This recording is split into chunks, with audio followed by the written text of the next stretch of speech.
What's up everyone, welcome to today's video. Today we're going to cover double unders. So we've done a double under video in the past, but we're going to take this one just a step further, and we are going to reiterate some of the important points from that video as well, just in case some of you are new here and you didn't get to watch the video. So the first question that I get a lot of times with double unders is what rope should I buy, or how long should my rope be?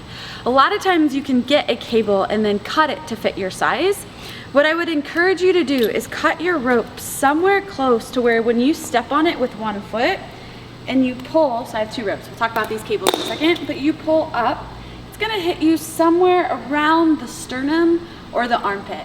What we don't want is for our rope to be way up here and to be really, really long, because yes, it is gonna make getting a double under for the first time maybe a little bit easier, but it's gonna instill bad habits from the start because we're gonna be able to have our arms super wide. So that's gonna make double unders a little bit less efficient. So that way it's gonna make it harder for us to become more efficient over time, which means that we're gonna be wasting more energy and it's gonna fatigue our shoulders and not be the rest during the workouts that we actually want our double unders to be. So the second thing is gonna be the rope weight. So I have two ropes here. This is one of the ropes that we use at our gym, CFP Fitness, and this is my personal rope. A lot of times I see people without double unders come in with this cable rope that hurts really bad when you whip yourself and you miss. And when we're starting to learn double unders, we're probably gonna be missing a little bit at the start because we all have to start somewhere. So I recommend choosing a weight that is a little bit heavier, not only because it doesn't hurt as bad when you whip yourself, but two, because then you can feel the weight when it's going around. So you can actually feel the rhythm and you have control of your rope versus just spinning it and feeling like that rope is out of control and just flying over you, hoping that you're gonna get your double under timing correct. The first thing we should have in order to achieve a double under is a single. When we wanna do our singles, we wanna think about a smooth rhythmic jump. So we're not doing these for speed singles like Rocky in the boxing movie where he's using it for his workout, but instead we're trying to find that smooth rhythmic jump. And we wanna think about from the start, keeping our elbows pulled back by our sides and only turning over our hands like we're shaking water off of our hands. So in the single movement, that's where our good habits start. We don't wanna start with this big arm circle, but instead just turning over the hands to flick the rope. Once we've mastered the jump for the singles, so you guys can see that smooth rhythmic jump versus that super quick, speedy jump where I'm just trying to get as many as I possibly can, then we're gonna go into penguin taps and paying attention to our body awareness, trying to make that mind-body connection. So what a penguin tap is I'm gonna jump up in the air and try to hang. When I'm hanging in the air, I'm gonna tap my thighs 2 times, and then when my feet hit the ground, my hands are off my thighs. Just as if I was turning over my hands 2 times to turn that rope over when I'm in the middle of the air. So the penguin taps and the bar taps, which I'm gonna show you, is also gonna be tapping a rig. The important piece for this is the jump. So what we are trying to train here is that smooth rhythmic jump. When I go from my singles to my doubles, my jump really should not change a whole lot. It should be that nice, rhythmic, smooth, controlled jump where I'm getting enough air so that rope can bank it under my feet 2 times. If we've mastered the penguin taps, but we're still struggling with getting our double unders, another good drill to come over is to do a bar tap. And a lot of times I see the bar tap work with people who have those super speedy singles, meaning that they're not getting that smooth rhythmic jump and their singles are so quick that there's not enough time for that rope to get under their feet twice. So what I see with the bar tap is that it makes them actually jump up to touch something, so they're getting more height, and then it teaches them how to rebound by cushioning into the ground and then jump back to touch the bar. So they get the hang of that rhythmic jump. While I'm doing both bar taps and penguin taps, in my head I'm saying tap, tap, tap, tap, tap, tap, and that's the tap, tap that we should hear as the rope hits the ground twice as it's going under our feet. So it's gonna help us get that rhythmic jump. The jump is really key, and then next is gonna be our shoulder tension. A couple tips for double unders. So the first thing, I like to start with a single. It just helps me get the rhythmic jump without worrying about getting the rope under my feet twice. Yes, that might put me 1 second behind in my competition, but especially when we're trying to learn double unders, it's really important to start with that smooth rhythmic jump. So getting that first single out of the way, so I'm always doing 1 single, and then I'm able to find my rhythm. 2, shoulders.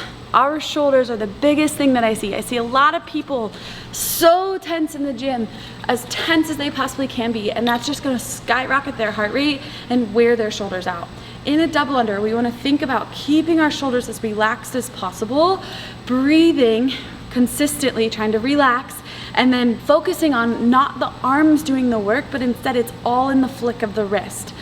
So to take my shoulders out of it, one thing I like to suggest is when I turn to the side, my elbows shouldn't be way out in front, but I like to think about pulling my elbows slightly back.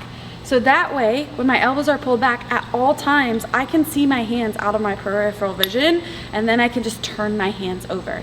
The other thing that's gonna do is gonna create a nice concave position with our rope.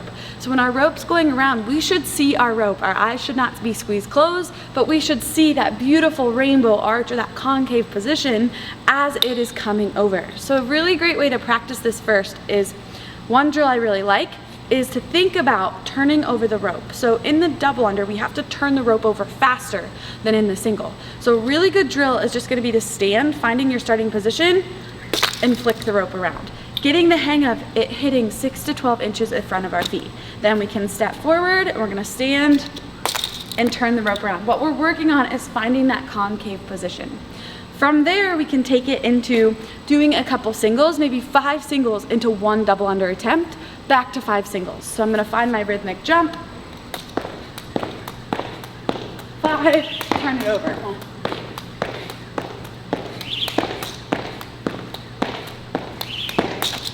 As we start to get more comfortable, can maintain keeping our heart rate down, we could go 2 singles, 1 double, 2 singles, 1 double, and then from there work on stringing. But again, the single under jump and the double under jump really should not be much different, so we should be able to go back and forth between the two. The only thing changing is the speed that we're turning over the rope with our hands.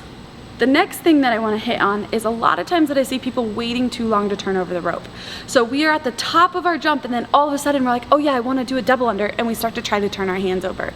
Then it's going to be too late and the rope is not going to make it under our feet twice. When we're doing a double under, we want to think as soon as our feet leave the ground, that is when we are starting to turn our hands over aggressively, and we should hear the rope whistle in our ear, unlike versus the single under. So if we wait until that hanging position, the rope is not going to make it under our feet.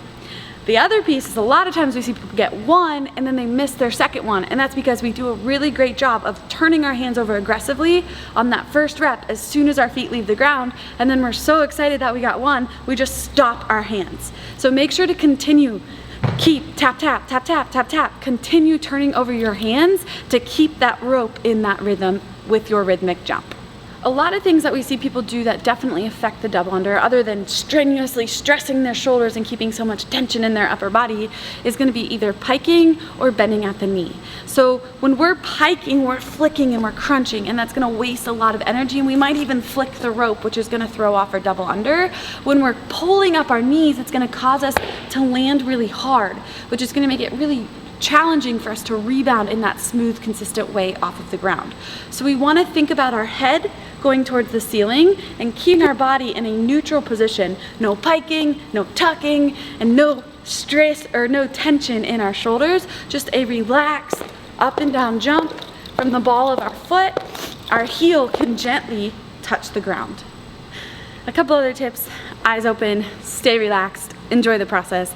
Double unders can be one of the most frustrating skills to learn, but usually once you have them, you have them. So a couple suggestions is going to be to make intentional breaks. So that way we're not just shooting from the hip and hoping, oh, I got 12 this time, oh, I only got 2 this time, oh, I got 1 this time. Make intentional. Try to do sets of 5. Once we have those sets of 5, maybe we bump up to sets of 8 or sets of 10. Then from there, continue to increase to sets of 15. Make your movement intentional and focus on each of these pieces and try to pick sets.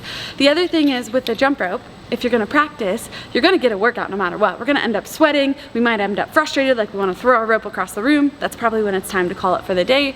But the good news is your heart rate is going to go up and you are going to get a really great workout.